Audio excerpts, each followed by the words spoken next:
Muy bien, último bloque de Palabras Más, Palabras Menos. Vas a escuchar un reportaje inusual, es un reportaje a Silvia Vázquez que la grabamos porque tenía una dificultad para venir el martes y yo lo había hecho antes en la radio y me parecía especialmente interesante ponerlo al aire. Silvia Vázquez fue presidenta de la Comisión de Comunicación de la Cámara de Diputados y fue una de las diputadas que más peleó por la ley de medios. Es decir, en la Cámara, en distintos foros. En los medios. En los medios, en todos los medios, en 678, en la radio, por lo menos conmigo en la radio, en distintos programas de televisión, eran los polemistas más fuertes a favor de la ley de medios. Obviamente la votó.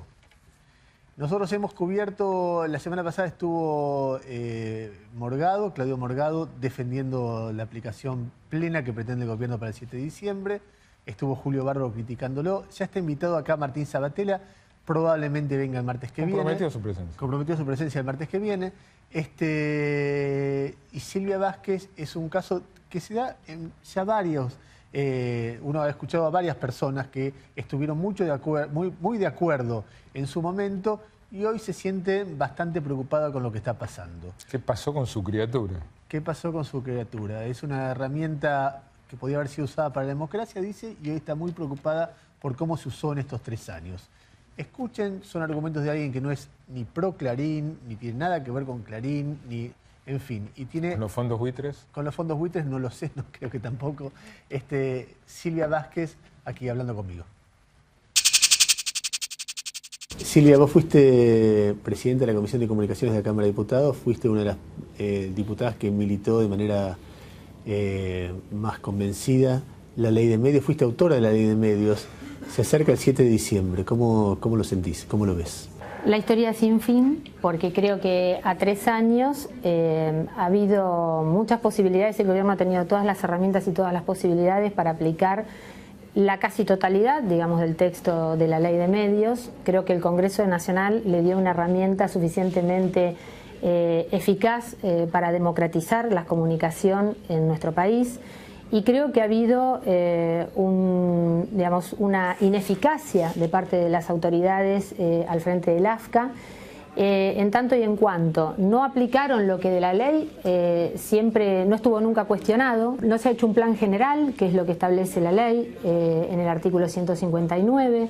No se ha abierto el espectro para las pequeñas y las medianas empresas, no se contempló la situación de los cableoperadores pymes, no se abrió el espectro para los radiodifusores comunitarios, no se lo abrió para las universidades, no se lo hizo para los pueblos originarios. En fin, a 3 años en realidad hay muchos incumplimientos. Muchos de esos incumplimientos se los podemos adjudicar a los privados, a los grupos que decimos preponderantes, oligopólicos, que están dentro de el plano de la comunicación en nuestro país. Pero otros de esos incumplimientos, tantos como esos incumplimientos, son los incumplimientos en los que ha incurrido el propio gobierno. ¿Qué es lo que el gobierno quiere hacer? Yo creo que es el linchamiento. Realmente creo que que no hay una convicción, que falta una convicción verdaderamente democrática en torno a garantizar la pluralidad de voces, la pluralidad de ideas, abrir el espectro a aquellos que no tienen voz aún hoy, a 3 años de sancionarse la ley. Y creo que en realidad la defraudación viene de esto de haber querido, en todo caso, tomar una bandera que, bueno, la habíamos militado y la hemos militado durante casi 3 décadas en nuestro país, que hubo mucha oposición de los grupos dominantes y que en el caso del Grupo Clarín yo he sido muy crítica respecto de esto, de la posición que tomó respecto del debate de la ley de medios, pero que al cabo de este tiempo ha demostrado que el gobierno quiere reemplazar en todo caso la posición dominante de los grupos empresarios por la posición dominante del propio gobierno o de los amigos del gobierno. Está bien, pero linchamiento es una palabra realmente muy dura. Es durísima, pero creo que es el rasgo de la cultura, lamentablemente, que está instalando el gobierno. Yo creo que la presidenta ejerce una violencia verbal, psicológica, gestual sobre el conjunto de los argentinos que te diría que es muy difícil de sustraerse a cierto hechizo que causa esa violencia. Pareciera ser que en el mundo de la presidenta solo hay lugar para los iguales, es decir, es como si la endogamia se hubiera llevado, digamos, a su máxima expresión. Yo recuerdo lo que era en ese momento vos defendiendo la ley en cada uno de los ámbitos, en ámbitos que estaban de acuerdo con la ley, en ámbitos que estaban en desacuerdo, y diste una pelea personal muy fuerte, una ley muy importante. Y ahora estás viendo o percibís que no se cumple tu sueño, sino todo lo contrario. Imagino yo que esto tiene que generar o una crisis o un arrepentimiento o algo que, no sé, no es cómodo. Sí, es cierto. Humanamente la decepción. La verdad que esta decisión de democratizar los medios, la pluralidad de voces, es decir, que no te sesguen, que no sea la publicidad, en todo caso, el reparto de la publicidad o de la pauta oficial la que determine qué se dice y qué no se dice, o que te pongan un micrófono solo para decir lo que le conviene a alguien, era un límite que nosotros necesitábamos atravesar. Pero creo que cuando se toma una bandera que es, digamos, tan querida, que vos has peleado tanto por ello, cuando ves que el otro con esa bandera hace exactamente lo contrario que aquello para lo cual vos peleaste, sentís defraudación, pero también sentís un enorme compromiso. Yo siento un enorme compromiso. Y ese compromiso es decir la verdad. La dije antes y la digo ahora, y la voy a decir siempre. Creo que si hay una cuestión, te diría que emblemática, que me diferencia de la presidenta, es esa capacidad que tiene la presidenta para mirar fijamente a los ojos de los argentinos a través de la cámara y mentirles sin ninguna piedad. Cuando viste por primera vez en el Fútbol para Todos el spot del 7D, el primero, el de gobierno, y después la respuesta de Clarín, ¿qué sensación te dio? Primero vi el aviso, que me pareció que si el gobierno, como lo dije, creo primero que hay un fallo de la Corte, el fallo de la Corte es muy claro en torno a decir algunas cosas que son verdades, pero por otro lado digo, si el gobierno tiene es la autoridad de aplicación de la ley y tiene todas las herramientas para hacer que la ley se cumpla en su totalidad, cosa que vuelvo a decir, no soy solamente yo la que hace esta crítica. La asociación que agrupa a los radiodifusores comunitarios que también han hecho expresiones en torno a reclamarle al gobierno el cumplimiento de la ley. Y la propia Corte, porque la Corte en su fallo también lo dice.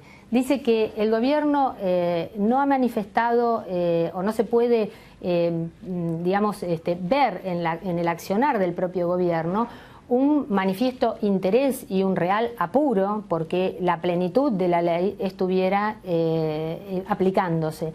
Quiere decir, hay un montón de incumplimientos en los que ha incurrido el propio gobierno, independientemente de que el Grupo Clarín haya judicializado alguno de los artículos de la ley. ¿Se abre un periodo mejor para la libertad de expresión o peor para la libertad de expresión en la Argentina? Yo creo que ahora depende mucho de estos dos contendientes y me parece que los terceros, que somos la sociedad en su conjunto, el Poder Judicial, que ha intervenido, creo que es importante que haya un pronunciamiento de fondo sobre la cuestión de la inconstitucionalidad o no de la ley o del artículo 161, pero no tengo muchas esperanzas de que esté resuelto en buenos términos, racionales, como quisiéramos que se desenvolviera la comunicación en la democracia, porque esto es hay una falta de argumentación por parte de ambas partes, creo yo, porque cada uno se tira con propaganda. Lo que pasa que en un caso la propaganda además la estamos pagando todos. El gobierno debiera esperar cauteloso y tranquilo que se cumplan los plazos, tiene la autoridad de aplicación y hacer que se cumpla la ley en su totalidad. Pero claro, eso implicaría también hacer cumplir la ley, el número máximo de licencias, la cuestión de los extranjeros que son titulares de medios y que no está aclarado, como en el caso del Grupo Prisa, o aquellos grupos mediáticos que están vinculados a personas o sociedades que están vinculadas a la obra pública o que son licitatarios del gobierno. Cuando se planteó el debate, hubo alguna gente que votó en contra. Lo que argumentaba era que más allá de lo que fuera la letra de la ley, lo que importaba era quiénes la implementaban, y que quienes la implementaban no tenían un background, una historia de respeto por la libertad de prensa, sobre todo a partir de la experiencia de Santa Cruz. Hoy vos les das la razón a ellos, sentís que en ese debate los que planteaban que el actor que manejara la ley era un tema definitorio, ¿tenían razón? No, porque yo creo que de la discusión de la ley de medios no volvemos atrás. Creo que la discusión de la ley de medios nos abrió un panorama, nos abrió la cabeza a poder poner la mirada sobre el rol de los medios en democracia. Me parece que de eso no volvemos, al revés, porque hoy, gracias a que tenemos una ley, podemos decir que el gobierno también incurre en incumplimientos. Si no tuviéramos la ley, tampoco podríamos decir esto. Interesantísimo. Autora del proyecto de ley, además, insospechable de estar recitando el libreto de Manieto. De hecho, en el reportaje está plagado de cuestionamientos y críticas al grupo Clarín.